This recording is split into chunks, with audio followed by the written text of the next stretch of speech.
Saan ang next race? Sa Montreal, sa Canada. Uy! Circuit Canada. Gilles Villeneuve! Yes. Last year, sino nanalo dyan? Si Diva Diva? George. Ay, Yes. oo, diva. Kasalpukan pa yung dalawang papaya dyan, di ba? Kumusta ang Canadian Grand Prix para sa'yo, Parent Dax?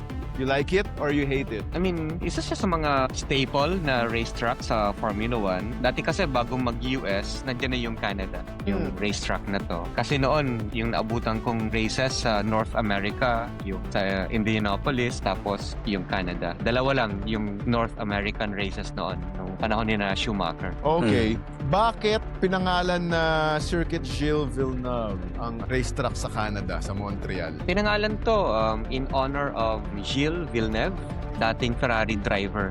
Isa siya sa mga prodigy ng Ferrari before kasi si Oh. Enzo Ferrari mismo yung pumili sa kanya. Yeah, he was Okay. handpicked by Enzo na mag-drive for Ferrari. So, anong mga decade yan sila Villeneuve? 50s, 60s, ganun? Late 1970s, 78, 79. Ah, okay. Oo. Buhay pa pala Sige. si Ferrari niyan. Buhay pa si Enzo. Yung nickname niya, if I'm not mistaken, Aviator. Siya yung tipo ng driver na ipupush talaga yung limit ng kotse beyond its capacity. Matagal siya sa Ferrari. Yes, most of his career nasa Ferrari siya. Nag-champion siya.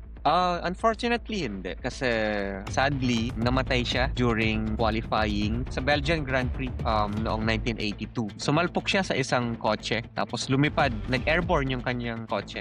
Eh, teka, may champion na ano, di ba? May champion na Jacques Villeneuve. Yes, Ayun. anak niya, si Oh, Jack. okay. Oh, okay. So, si Gilles, hindi nag-champion sa Ferrari. Si Jacques, saan nag-champion? Anong kotse niya? Williams. Hindi siya kinuha ng Ferrari. Hindi siya kinuha ni Ferrari, sadly. Pero, di ba, tinalo niya si Michael Schumacher. Wow.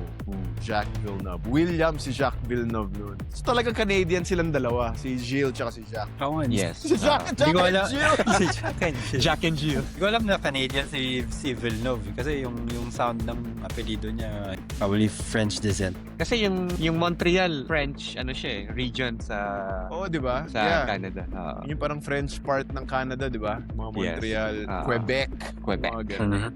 Ang nabasa ko sa Canadian Grand Prix, isa rin daw to sa mga sa mga semi-delikado na racetrack. May mga sikat na crash ba dito? Oh, marami. Isa sa mga pinaka-horrifying na crash dyan, yung kay Robert Kubica, yung nasa Williams siya. Sumalpok siya sa wall, head-on. Kalasog-lasog yung kanyang kotse. Wow. Sa race mismo? Mm. Grabe. Canadian Grand Prix. So matagal na itong staple talaga to, ang Canadian Grand Prix pala. Sinong taga-Canada ngayon? Stroll. So Aston ano? Martin. Home race? Home race. Home race ba? Kino-consider ba nila home race to? Dami ka mag-anak ni Lawrence manunod siguro. No? Yes. And sa mga followers natin, abangan nyo sa mga broadcast ng Canadian Grand Prix kasi malamang nandyan na naman si Jacques Villeneuve. Usually, yung mga takes ni Jacques Villeneuve medyo controversial eh. So, abangan nyo yung mga sasabihin. I usually ginaguess si Jacques dyan sa pag Canadian Grand Prix. Yes. Okay. Oo. Sige, abangan natin yan. Canadian Grand Prix Lapit na. Kita-kits tayo. Canadian Grand Prix.